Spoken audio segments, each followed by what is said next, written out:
नमस्कार, बहुत स्वागत है आप सभी का। मैं हूं आपके साथ वक्ता दुबे। बंगाल की जंग देख रहे हैं आप, हमारा खास कार्यक्रम, और उसमें आज बात बंगाल को लेकर होगी। बंगाल में बीजेपी लोकसभा चुनाव में राज्य की 42 में से 35 सीटें आपको बता दें कि जीतने के लिए बीजेपी ने अपनी पूरी रणनीति को तैयार कर लिया है, काम कर रही है उस पर, और उसने सीए को यहाँ मुख्य मुद्दा बनाया है। वहीं राजनीतिक विश्लेषकों ने बीजेपी की प्रदेश इकाई में आंतरिक मतभेद, सांगठनिक कमजोरियों और वाम कांग्रेस गठबंधन के फिर से आकार लेने का दावा करते हुए बीजेपी के सामने चुनौतियों का ये विवरण दिया है। पिछले लोकसभा चुनाव में पार्टी ने राज्य में 18 सीटें जीतकर और 40% मत हासिल करके शानदार प्रदर्शन किया था, और इस बार के चुनाव में उसने 35 सीटें जीतने का लक्ष्य तय किया है। भाजपा यूं तो पूरी तरह प्रधानमंत्री नरेंद्र मोदी की लोकप्रियता का लाभ लेना चाहती है, लेकिन वो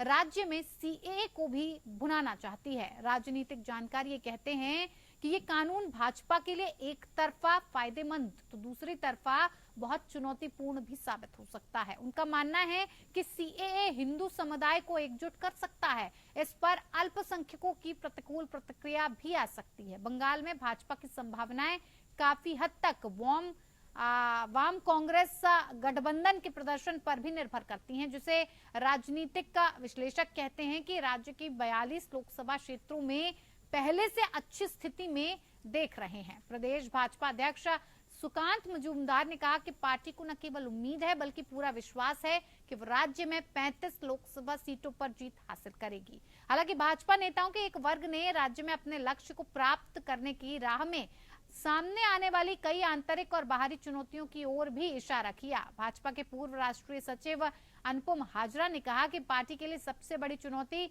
अपने संगठन को व्यवस्थित करना है, जो 2021 के विधानसभा चुनाव में हार के बाद से बिखरा पड़ा है। हमारे पास राज्य में 80,000 से अधिक बूथ पर एजेंट नियुक्त करने के लिए लोग नहीं है। प्रदेश भाजपा नेतृत्व से नाराज चल रहे हाजरा ने दावा किया कि आंतरिक कलह और जमीनी स्तर पर समन्वय की कमी ने राज्य में मजबूती के पार्टी के प्रयासों को बाधित किया है, और 2021 के विधानसभा चुनाव में हार के बाद से विभिन्न पराजयों में ये दिखाई दिया है। 2021 चुनाव के बाद से पार्टी के 8 विधायक, 2 सांसद तृणमूल कांग्रेस का दामन थाम चुके हैं। इनमें से केवल एक सांसद अर्जुन सिंह ने भाजपा में वापसी की है। भाजपा ने 2019 में 40% वोट हासिल किए थे। हालांकि 2021 में विधानसभा चुनाव में यह प्रतिशत थोड़ा गिरकर 38% हो गया। 2016 में 10% हिस्सेदारी और 3 विधानसभा सीटों से बढ़कर 2021 में 77 सीटों तक पहुंचने के बावजूद वो सत्ता हासिल करने में विफल रहे हैं। तो ऐसे में बंगाल की जंग में किस तरह से भारतीय जनता पार्टी आगे बढ़ रही है, क्या कुछ उसकी रणनीति रहने वाली है, किस तरह से वो इस पर काम करने वाली है, ये देखने वाली बात होगी। और इसी पर आज हम बातचीत करेंगे और समझेंगे कि आखिर किस तरह से बंगाल में ममता बनर्जी को हराकर भारतीय जनता पार्टी मजबूती के साथ बंगाल में अपनी सरकार स्थापित करती है। लेकिन ऐसा होता कम दिखाई दे रहा है, क्योंकि बंगाल में ममता बनर्जी की पकड़ बहुत अच्छी है और काफी वक्त से ममता दीदी समझती हैं कि बंगाल को किस तरह से किन किन रणनीतियों पर चलाया जा सकता है।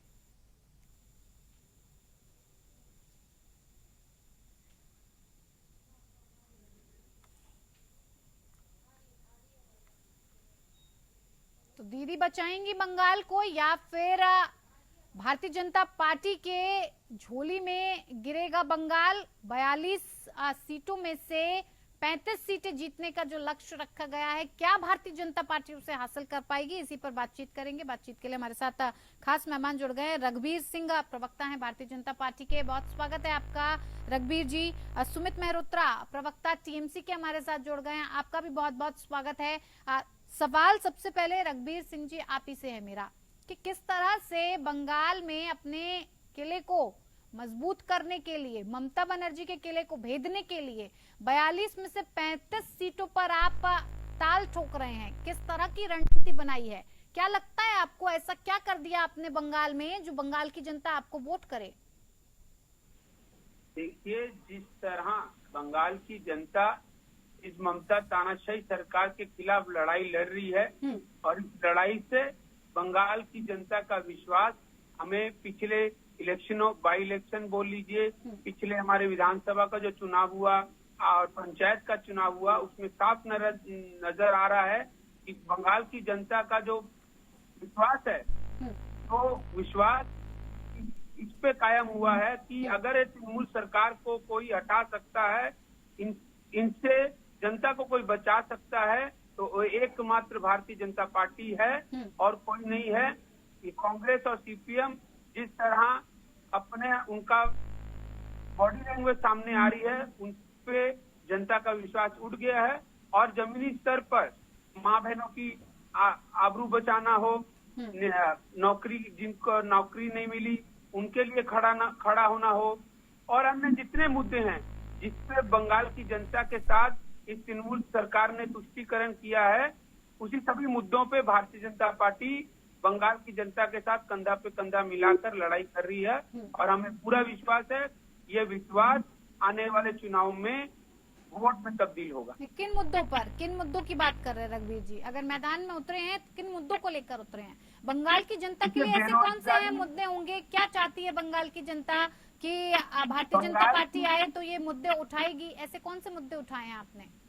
देखिए, सबसे पहले जो माँ माटी मानुष की सरकार इन्होंने नारा लगाकर ये आए थे, ना यहाँ माएँ सुरक्षित है, ना यहाँ की माटी सुरक्षित है और यहाँ ना मानुष जीवन सुरक्षित है।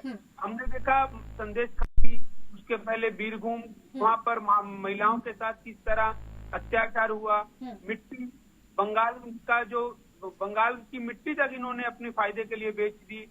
मानवता बाई इलेक्शन के बाद, विधानसभा इलेक्शन के बाद हम लोग ने देखा किस तरह पोस्ट पोल वायलेंस में मानवता को इन्होंने दरकिनार किया। इस सारे मुद्दों पे भारतीय जनता पार्टी बंगाल में उतरी है और हम ये निश्चित करते हैं बंगाल की जनता जो आज चाहती है, बंगाल की जनता यहाँ पर इंडस्ट्री चाहती है, बंगाल के युवा यहाँ नौकरी चाहते हैं, बंगाल के युवाओं में क्षमता है, हम लोग ने देखा है। पर ये बंगाल की सरकार, तृणमूल सरकार यहाँ पे बंगाल के जनता के सभी क्षेत्रों में उनको सुविधाएं देनी चाहिए, उसमें देने पे असफल है। हम सभी मुद्दों पे लड़ाई करेंगे और हम यहाँ पर आने वाले लोकसभा चुनाव में पहले कदम पर आके खड़े हैं। ठीक है, सुमित मेहरोत्रा जी, रघुवीर जी ने कहा माँ माटी मानुष का नारा लेकर आप सरकार में आए थे और ममता दीदी कई बार से जीतती चली आ रही हैं इसी बात को कहते हुए कि माँ माटी मानुष का ध्यान रखा जाएगा, ख्याल रखा जाएगा, जनता को बंगाल की उसी तरीके से रखा जाएगा जैसे उसको जरूरत होती है। क्या लगता है आपको, जिस तरह के हालात फिलहाल बंगाल में बने हुए हैं, लगातार जंगल राज और तानाशाही की बात ममता बनर्जी की तरफ से निकलकर सामने आ रही है, जिस तरह के आरोप लग रहे हैं, ये माँ माटी मानुष का नारा सटीक बैठ रहा है क्या फिलहाल टीएमसी के ऊपर? वक्ता जी, भाजपा के प्रवक्ता साहब हम कुछ बोल रहे थे, माँ माटी माटी भ्रष्टाचार, कई चीजें इन्होंने रखी हैं, कई टॉपिक इन्होंने रखे हैं। जल रहा है संदेश खाली, जल रहा है। अरे प्रवक्ता साहब, कम से कम बंगाल के पड़ोस में मणिपुर भी है, वहां के ऊपर भी कुछ आप बोल दीजिए। एक शब्द आप लोग मणिपुर के ऊपर नहीं बोलते, प्रवक्ता जी भाजपा के क्यों नहीं बोलते? वहाँ के ऊपर महिलाओं के संग अत्याचार नहीं हुआ? चलिए, हमने माना, हम तो खुद कहते हैं संदेश खाली में जो वायलेंस हुआ, जिस व्यक्ति ने करा उसे हमने जेल में डाला। क्या वहाँ पे मणिपुर में क्या माननीय मोदी जी एक सभा नहीं करेंगे? चुनाव उन्होंने कैंसिल कर दिया थे, वहाँ पे कोई रैली नहीं करेंगे। क्यों डर लग रहा है वहाँ जाने से?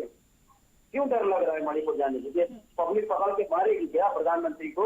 नहीं, एक बात बताइए ना सुमित मेहरोत्रा जी। मुझे आप बताइए, ये तो आप सबने देखा है। अभी ये कल की एक घटना और आई है, वक्ता जी, महाराष्ट्र में जहाँ की गवर्नमेंट है एनडीए की, वहाँ पे एक थाना अध्यक्ष ने एक लेटर जारी करा है, बकायदा मीडिया में है, मैं आपको दे दूंगा, आप लोग भी पढ़िएगा। तुगलकी फरमान है कि जिस समय अजान हो रही हो, कृपया करके अपने घरों के टीवी लाइट सब बंद कर लीजिए। तुगलकी फरमान, मुझे आप बताइए ये कौन सा फरमान जारी करा है? किसी बड़े चैनल पे नहीं चल रहा है, किसी बड़े चैनल पे नहीं। क्यों चल जाएगा? उसमें नुकसान हो जाएगा। भारतीय जनता पार्टी की तरफ से कोई भी चैनल वाले को सीबीआई का नोटिस कर जाएगा। बताकर आप क्या बताना चाहते हैं? मैं समझ नहीं पा रही हूँ कि आप ये सब बताकर क्या जताना चाहते हैं, क्या समझाना चाहते हैं और किस तरफ इशारा कर रहे हैं। खुलकर बताइए आप किस तरफ क्या कहना चाह रहे हैं। हमारे देश के प्रधानमंत्री, प्रधान सेवक, प्रचार मंत्री बहुत बड़े झूठे हैं। झूठ नंबर 1 पे तो वो माहिर हैं, बहुत बड़े झूठे हैं। भ्रष्टाचार खत्म करने की बात थी। बंगाल में जिन भ्रष्टाचारियों को अपने संग में मिला दिया वो भ्रष्टाचारी नहीं थे। टीएमसी में जब तक वो भ्रष्टाचारी थे, आज जब इनकी गोद में आके बैठ गए हैं, इस वॉशिंग मशीन में डूब गए, वो भ्रष्टाचारी नहीं है। चाहे महाराष्ट्र में हो, नारायण राणे डिप्टी सीएम आपके चाहो 400 करोड़ रुपए का घोटालेबाज माननीय मोदी जी के खत है। महाराष्ट्र में जब कहते 400 करोड़ रुपए के घोटालेबाज हैं, इन सबके घोटालेबाजों को जेल में डाला जाएगा। क्या भाजपा ने ऐसा करा क्या? माननीय मोदी जी ने सीबीआई के द्वारा पकड़ करके जेल में डाला जाए? नहीं डाला, अपने फंड में रखे ही है। बहुत अच्छी बात है कि सारे घोटालेबाजों को हम तो खुद चाहते हैं। जितने आप आरोप लगा रहे थे चुनाव से पहले, चुनाव के बाद तक आप आरोप लगाते घोटालेबाजों को, सबको आप अपने फंड में ले जाइए। बहुत अच्छा लगेगा हमें कि कम से कम हमें कहने का मौका तो मिलेगा जनता को दिखाने का कि आज देखिए प्रधानमंत्री जिन भ्रष्टाचारियों आप क्या दिखा रहे हैं जनता को? ठीक है, ये भ्रष्टाचारी हैं, जेल में नहीं डालते। प्रधानमंत्री क्या कर रहे हैं वो छोड़िए, ममता बनर्जी क्या कर रही है ये बताइए ना सर। हाँ ठीक है, अच्छी बात है, ये बताइए ना ममता बनर्जी क्या दिखा रहे हैं? आपने दिखाया प्रधानमंत्री भ्रष्टाचारी हैं, ममता बनर्जी क्या कर रही है बंगाल की जनता के लिए, ये बताइए। कौन कौन सी ऐसी सुविधाएं हैं जो बंगाल की जनता को मिल रही हैं, महिलाओं से लेकर और तमाम बच्चे बुजुर्गों तक? ऐसी कौन कौन सी योजनाएं चलाई जा रही हैं जिनका लाभ सीधे तौर पर जनता को मिल रहा है? गिनवा दीजिए 2-3 योजनाएं मुझे जल्दी से, फटाफट से। हाँ, सुकन्या लाभ है, ठीक है ना। उसमें अगर 11 साल 12 साल तक की जो लड़की होती है उसे फ्री ऑफ कॉस्ट वहाँ से पढ़ाई कराई जा रही है, तो सर उसका पूरा कर दिया जाता है। ऐसा नहीं है नहीं है। और रही किसानों की बात, किसानों के लिए जो माननीय मोदी जी 6,000 रुपए देते, वहाँ की गवर्नमेंट 12,000 रुपए साल देती है। ये है उनके वहाँ किसानों की अन्नदाता की। आज बैठे इंडिया प्रवक्ता था कि 6,000 रुपए ये किसानों को देते हैं और हम 12,000 रुपए सालाना देते हैं। रघबीर जी बताइए ना जरा, जिस तरह की कला पश्चिम बंगाल में नजर आ रही है, आपको लग पा रहा है कि 42 सीटों में से आप 35 सीटें जीत पाएंगे? आंतरिक कला तो इतनी बढ़ गई है, आप अपने ही नेताओं को नहीं, अपने कार्यकर्ताओं को नहीं संभाल पा रहे हैं। कैसे इन चुनौतियों से पार पाएंगे? कैसे लगता है कि आपने इतनी मजबूती कर रखी है जमीन पर कि आप 35 सीटें पार कर लेंगे बंगाल में? देखिए, बंगाल में जो भाजपा की आप लोग ने देखा संगठन जैसे जैसे बड़ा है, सब लोग ने देखा है किस तरह हम लोग 3 से 77 हुए, पंचायत में हमें वोट पोल मिला, तो ये तो संगठन के दम पे ही है। हाँ। और जनता ने भी विश्वास दिलाया है। मैं तृणमूल के हमारे प्रवक्ता भाई को पूछना चाहता हूँ, आप मोदी जी की बात कर रहे हैं, मोदी जी चलिए प्रधानमंत्री हैं, इस राज्य में की मुख्यमंत्री एक महिला है, उनको 1 महीना लग गया शेख शाहजहां को पकड़ने में, और कोर्ट की टिप्पणी के बाद, जनता के आंदोलन के दबाव के बाद उनको मजबूरन उनको पकड़ना पड़ा है शेख शाहजहां को। और आप बात कर रहे हैं, अरे महिला महिलाओं के साथ इतना बड़ा दुर्भाग्य हुआ, वो तो एक बार जा सकती थी, वो अभिषेक बनर्जी को भेज सकती थी, पर कोई गया नहीं हुआ। इसके पर हम लोग ने इसके ऊपर क्या देखा, वो शेख शाहजहां को क्लीन चिट देते हुए नजर आए हैं। प्रवक्ता टीएमसी से हमारे साथ जुड़े हुए हैं। रघबीर जी, किस तरह की चुनौतियां सामने आ रही हैं? आप कई तरह के मुद्दों को लेकर सामने आए हैं, आपने सीए को लेकर भी कहीं ना कहीं लोकसभा चुनाव में इस मुद्दे को बंगाल में उठाया है। लगता है आपको कि ये आपके लिए मील का पत्थर साबित होगा? क्योंकि कहीं ना कहीं एक तरफ तो आपके फेवर में जाता दिखता है सीए, लेकिन कहीं कुछ लोग ऐसे भी तो हैं जो सीए का कानून चाहते ही नहीं है। उन्हें तो इस बात का डर है कि आप उन्हें बाहर कर देंगे देश से। इस तरह की चुनौती से कैसे लड़ेंगे? ये लोगों के दिमाग से कैसे निकालेंगे? देखिए, ऐसा कुछ नहीं है, लोग अभी अच्छे से जानते हैं, और जो सीए का विरोध करते हैं वो अपनी वोट बैंक की राजनीति करना चाहते हैं। हाँ। पर बंगाल के लोग इन सभी बातों से दूर, मोदी जी ने आज तक जो कहा है वो आज तक हुआ है, सारे भारतवर्ष में हुआ, और बंगाल की जनता ये मन ही मन चाहती है कि एक मौका अब भाजपा को देना चाहिए। 35 साल सीपीएम का उन्होंने राज देखा, और ये राज जो 35 साल को पछाड़ देता है, तृणमूल का भी राज देखा है। अब वो चाहते हैं कि इस देश में डबल इंजन की सरकार हो, इस देश की जनता को पैसा चोरों के पास नहीं जा करके जो केंद्र की सरकार की योजनाएं हैं उसका सीधा सीधा लाभ बंगाल की जनता को सीधा मिले, ये इस विश्वास के साथ आने वाले चुनाव में बंगाल की जनता भारतीय जनता पार्टी को वोट देने के लिए तैयार है। और आप निश्चित रहिए आने वाले समय देखिए जो हम कह रहे हैं, बंगाल के लोग तो कहते हैं, बंगाल के नेता कहते हैं, बंगाल के कार्यकर्ता कहते हैं, खुद ममता दीदी कहती हैं कि केंद्र की योजनाएं तो मिलती ही नहीं है। आपने केंद्र की योजनाएं निकाल रखी है लेकिन जनता तक तो पहुंच ही नहीं रही है। क्यों नहीं पहुंच रही?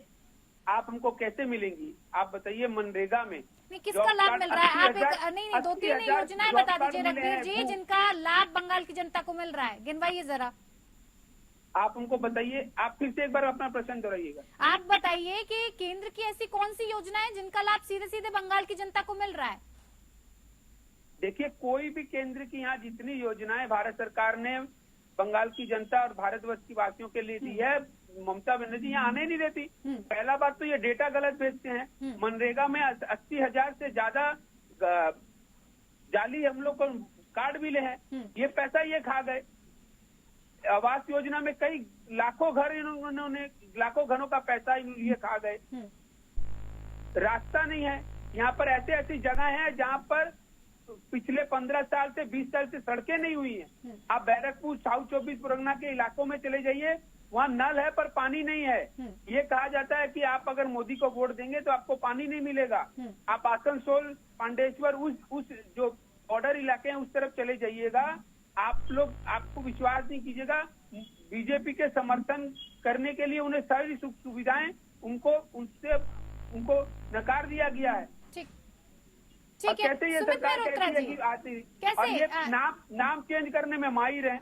केंद्र की योजनाएं केंद्र आपको बेचती है तो जनता तक क्यों नहीं पहुंचती हैं? और फिर आप कहते हैं कि हमारे साथ भेदभाव करते हैं प्रधानमंत्री। केंद्र की योजनाएं बंगाल में लागू नहीं होने देते हैं। जाती नहीं है राज्य सरकार चोरों को बचाने के लिए मनोज सिंह जैसे जवाब ले लेती है, तो इस मुद्दे पर सुप्रीम कोर्ट क्यों नहीं जाती? जवाब ले ये बता नहीं पा रहे, रुक जाइए रघुवीर भाई, रुक जाइए थोड़ा सा सब्र रखिए। मैं आपको बता रहा हूँ कि कौन सी योजना है आपकी कहाँ पे चल रही है, कैसे बहुत बड़ी योजना है, झूठों की योजना है, मैं आपको बताता हूँ। देखिए सत्ता जी, इन्होंने जो फंड की रिलीजिंग की बात की, क्या बंगाल को बिल्कुल अलग करके काम कर रहे हैं मोदी? हमारी ममता दीदी खुद कहती है 15,000 करोड़ रुपया रिव्यू बाकी है, जो बाकी है आपने फंड रिलीज किया अब तक।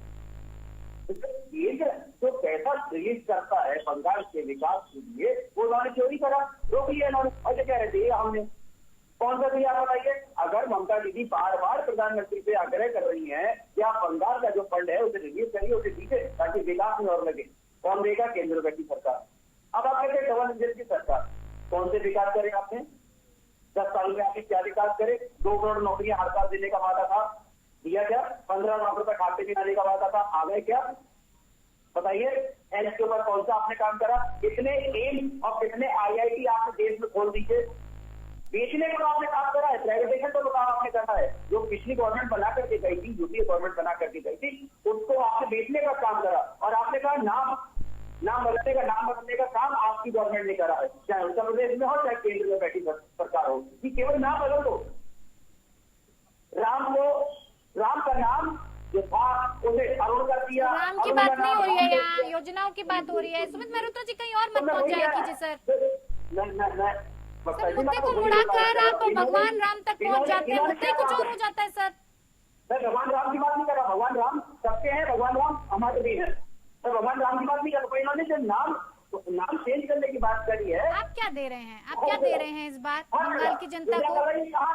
नहीं, क्या गारंटी दे रही है ममता बनर्जी इस बार? प्रधानमंत्री तो तमाम गारंटियां लेकर जगह जगह रैलियां कर रहे हैं, इस बार ममता दीदी की क्या गारंटी है बंगाल को लेकर? जो सांसद अर्जुन सिंह है, बैरकपुर के अंदर कितनी बार उन्होंने दंगा कराया, उनके इशारे सक्रिय हुए बैरकपुर के अंदर, हुए नहीं हुए? सर जो मैंने पूछा उसका जवाब दीजिए। आज वही आरोपी आपके सामने आ गया, हम लोग ने टिकट नहीं दिया, पहले वो भाजपा से आते हैं, सुमित मेहरोत्रा जी जो मैंने सवाल किया है, मेरे पास वक्त की कमी है, आप जवाब दीजिए। बंगाल की जनता ने प्रण कर लिया है भाजपा को भगाने का। जिस तरीके से हालात इन लोगों ने बंगाल में पैदा कर रखी, अरे मणिपुर में भी जाइए, मणिपुर भी चलिए। ममता बनर्जी ने सर मणिपुर छोड़िए, न संदेश खाली की बात हो रही है, न मणिपुर की बात हो रही है। बात इस बात को लेकर हो रही है कि क्या योजनाएं ममता बनर्जी इस बार देने वाली है जो जनता आपको वोट करे, वो बदलाव न चाहे, परिवर्तन न चाहे बंगाल में। ऐसा क्या किया है आपने, ये बताइए। आप बताइए, हिंदुस्तान का हिस्सा नहीं है क्या? नहीं तो आप बताएंगे ना, मैं क्यों बताऊंगी। बंगाल तो हिंदुस्तान में, तो हिंदुस्तान का ही रहेगा, ये सवाल करने की जरूरत ही नहीं थी आपको सुमित मल्होत्रा जी। तो ये यहाँ पर क्या मणिपुर और संदेश खाली को लेकर बातचीत हो रही है सुमित मल्होत्रा जी?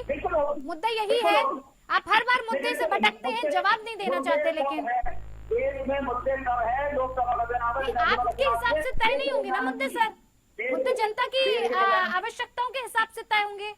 आप ये बताइए ना कि ममता बनर्जी क्या देने वाली है जनता को इस बार, जो ममता बनर्जी को जनता सारे वोट दे दे, सारी 42 सीटें जिता दे।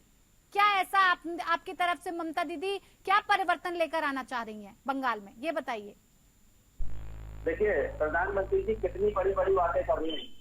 अरे आप सर फिर वहीं पहुंच जाते हैं। सर ये बताइए ना, ममता दीदी क्या कह रही हैं, बंगाल जानना चाहते हैं। योजनाएं बंगाल के अंदर, योजनाएं बंगाल की जो बंगाल सरकार दे रही है, वहाँ की जनता खुश है। पर आज जिस तरीके से बंगाल में भारतीय जनता पार्टी जा करके और इसके कुछ तथाकथित गुंडे वहाँ पे जाकर के वायलेंस फैलाने का काम करते हैं, वो भी जनता ने इस बार देखा है। जनता ने देखा वायलेंस की बात हो रही है। तो आपका प्रशासन नहीं है, पुलिस प्रशासन नहीं है, राज्य प्रशासन नहीं है जो रोक पाए। कोई भी आएगा दंगा फैलाकर चला जाएगा और आप फैलाने देंगे, किस तरह की व्यवस्था है फिर? सवाल तो इस बात को लेकर भी उठेगा ना। हम लोगों ने उसी के ऊपर काम करा है, वायलेंस फैलाने का इन लोगों ने जो काम करे, हम लोगों ने पकड़ा, उन लोगों को जेल में भी डाला, ऐसा नहीं है नहीं पकड़ा। संदेश खाली में भी इन लोगों ने वायलेंस फैलाने का काम करा, केवल वायलेंस फैलाने का काम करा है वहाँ पे, और कुछ नहीं। ये बात करते हैं बंगाल की बात करते हैं। चलिए, वक्त की कमी है मेरे पास, मैं ज्यादा वक्त नहीं दे पाऊंगी। देखने वाली बात होगी कि जनता का मूड किस तरफ रहता है और बंगाल की 42 सीटों पर किसका राज होता है। ममता दीदी का एक बार फिर से सिक्का चलेगा या फिर इस बार प्रधानमंत्री नरेंद्र मोदी कुछ चमत्कार करके दिखाएंगे। फिलहाल इस खास पेशकश में मेरे साथ इतना ही। नमस्कार।